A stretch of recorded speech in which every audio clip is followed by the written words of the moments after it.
नमस्कार, आपण देखुछंती अभय न्यूज। प्रशासन नाक तले चली माफिया राज। आईन को अंगुठी देखाई दिन राति लुट चली प्राकृतिक संपद। बालेश्वर जिला सोर तहसिल अधीन बागुड़ी पत्थर खादान एवं माफिया चरा भूई पलटि। आश्चर्यर कथा जोठी परिस्थिति को नियंत्रण करने प्रशासन 163 धारा लागू करिछि, पुलिस फोर्स मुतयन करिछि। पुलिस आखिरे धूली दे केमिति चली पत्थर चोरी, यह प्रशासन विफलता ना माफिया भित्तिरिया मधुचंद्रिका। देखंतु आमर ही स्वतंत्र रिपोर्ट। सरकारी नियम को खातिर नहीं कि प्रशासन भय नहीं।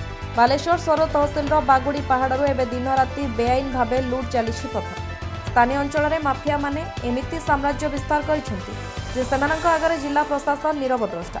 केवल जे अधिकारी माने चुप बसी ताहा नुहे, बर बड़ बड़ राजनेता ही महालुट को आखि बोझी सपोर्ट करुवा अभियोग होछि। जनसाधारण प्रश्न करुछंती, जदि नेता मानकर एथिरे कोनोसी संपृक्ति नहीं तेबे गरीब जनसाधारण हक पाई सेमाने स्वर उत्तोलन करूनाहंती काहेकि? माफियांक ए कारबार जोगु एबे स्थानीय गरीब खटिखिया लोकंक जीवन दुर्विसह होई पड़िछि। दिन राति पहाड़े शक्तिशाली ब्लास्टिंग करा जाउछि। ए विस्फोरणर कंपन एते भयंकर जे आखपाख ग्रामवासी पक्का घर गुड़िक बड़ बड़ फाट सृष्टि हेलानि। गोटे पटे भिटामाटी हराइबार भय, अन्यपटे जेकोसी मुहूर्त पहाड़ धसी बड़ धरणर भूस्खलन हेबार आशंका। ए सबु सत्वे कहारी निद भांगुनी। बारंबार अभियोग पर भी नेतांक ठारू आरंभ कर बाबू मानक पर्यंत समस्ते कुंभकर्ण निद्रारे शोइछन्ति। सबुठु बड़ प्रहसन हेउछि आईन रक्षकक भूमिका। बागुड़ी पहाड़ अंचल में प्रशासन पक्षरु 163 धारा जारी करा जाइछि। सुरक्षा पाई पुलिस मध्य मुतयन अछन्ति, किंतु वास्तव चित्र देखिले आश्चर्य लागिबो। पुलिस पहरा भितरे मध्य माफियांक गाड़ी पत्थर बोझेई करी खसी जाउछि। यह केमिति संभव हेउछि ताहा एबे स्थानीय बुद्धिजीवी और जनसाधारणक मध्यरे बड़ प्रश्नवाची सृष्टि करिछि। साधारण रे आलोचना हेउछि जे एही खादान लुट पछरे एक बड़ राकेट काम करुछि, जाहाको उपर स्तररु आशीर्वाद मिलिछि। केवल लोक देखाणिया चढ़ाऊ नुहे, बागुड़ी पहाड़ को रक्षा करबा पई राज्य सरकार एही माफिया और सेमानकु सुरक्षा देउथिबा असाधु अधिकारीक विरुद्ध रे केबे दृढ़ कार्यानुष्ठान ग्रहण करेंगे? प्रशासन गोटे दिनिया चढ़ाऊ रे माफियाराज बंद हेबार नाही। आज एक्शन हेले काली पुणी से पुराणा खेल आरंभ हो। बागुड़ी पहाड़र अस्तित्व और स्थानीय लोकों सुरक्षा पाई एबे सीधा सड़क राज्य सरकार हस्तक्षेप करने जरूरी हो पड़ी। जदि तुरंत यह बेआईन ब्लास्टिंग और पत्थर लुट बंद करा न जाए तेबे आगामी दिन में एक बड़ दुर्घटना को एड़ाई दि जाए न पारे। आपण कहउछन्ती पशु माने काम होछन्ते एवं ब्लास्टिंग जो बेआईन भाव में ब्लास्टिंग होची सब बड़ कथा हला जे जो बड़ी भाव में हमर ब्लास्टिंग होची खादान रे ब्लास्टिंग चली से भाविबार किछि नाही जे निश्चित भाव में जेहेतु हमर पहाड़टा को नष्ट करा जाउची निश्चित भाव में जीवजंतु माने गाँ अभिमुखे यात्रा करिवे बा शहर अभिमुखे यात्रा करिवे।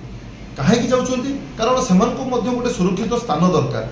तेणु से जितेबाला से ब्लास्टिंग होउछि से ब्लास्टिंग रे आपण माने देखंतु अनेक घर फाटिकी आ कलानी, अनेक जो माने पाउछन्ती इंद्रावास घर माने जो माने गरीब श्रेणी लोक से माने मध्य ताकर फाटिकी आ कलानी एवं एठी माने सबुठु बड़ कथा बड़ ब्लास्टिंग होउछि सेठी किभଳି भाबरे हमर प्रशासन दृष्टि दउ। तेणु प्रशासन किछि दिन तले मध्य हमर 163 धारा रे सेठी हमर ब्लास्टिंग पूरा संपूर्ण भाबरे बंद थिला। प्रशासन एक्टिव थिला सेति पय बंद थिला। तेणु प्रशासन जेतेबेले आमे जेतेबेले सचेतन होबु समस्त देखंतु सरकार सजाग होउछि बोली जेतेबेले समस्त सजाग हेबे पदक्षेप नेबे दृढ़ कार्यानुष्ठान नेबे निश्चित भाबरे गोटे खंडे पत्थर भी सेटु जाई परिबनी। ए तो खुली के नै जाउछन्ती माने प्राकृतिक सौंदर्य परिवेश को नष्ट करछन्ती। ता सहित आमे देखंतु परिवेश नष्ट बा सहित सटिकार जो जीवजंतु माने मध्य बहुत विपद रे अछन्ती। लोक माने जो माने असहाय बेसहारा लोक से माने देखंतु से माने बहुत असुविधा रे पडुछन्ती एवं किंतु मालामाल होउछन्ती जो माने माने धनी श्रेणी रे व्यक्ति से माने लोक आवरी तली तळांत होउछन ताको घर फाटी जाउछि तां से माने बहुत असुविधा रे पडुछन्ती। आ जो माने आवाज उठाउछन्ती निश्चित भाव रे समानकु से माने मारि देबार चक्रांत करछन्ती एवं तांको ए दुनिया रे हटेबार चक्रांत करछन्ती। ओडिशा देखंतु ओडिशा एक्टिव मो कहू नाही जे एक्टिव नाहंती किंतु सही बली भाव में एक्टिव हवा दरकार। जो बली भाव में आमे देखंतु बर्तमान एठिकार जो हमर जो सौंदर्यर गंताघर थिला बागुड़ी पहाड़ मो पाखरे कहूची आपण देखंतु केते गभीर भितर को खुली खुली चलिलेनी। तेणु सेटाकार जो सौंदर्य निश्चित भाव में नष्ट होगा सहित आम माने रोचंती सेमाने मध्य विपद रे अछंती।